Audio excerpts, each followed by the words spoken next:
It had been sitting in the corner of the antique store for decades, collecting dust, its porcelain face cracked and yellowed with age. The doll, with its glassy blue eyes and matted auburn hair, had a haunting presence that made customers uneasy. Most avoided it, but no one knew why. When Lucy walked into the store, her eyes immediately locked onto the doll. Something about it felt familiar.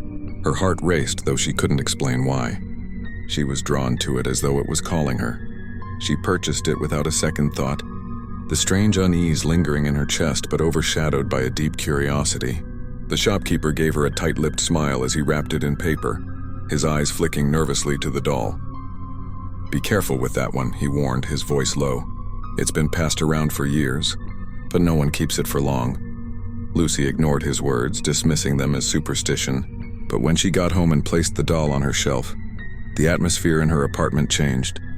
The air grew thick, the lights flickering faintly. That night she woke to the sound of soft giggling like the tinkling of distant bells. She rubbed her eyes, half dreaming.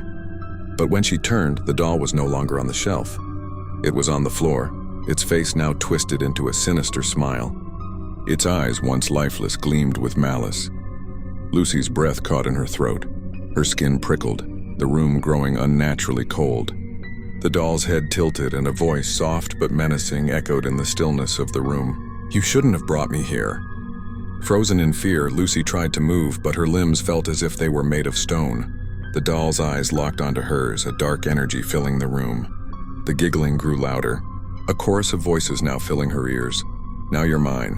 The lights in her apartment shattered, plunging her into darkness. The last thing she heard before everything went silent was the sound of tiny footsteps, dragging across the floor, growing closer and closer. The next morning, her neighbors found her apartment empty, except for the doll sitting innocently on the shelf. But when they tried to touch it, the porcelain cracked, revealing something horrifying inside.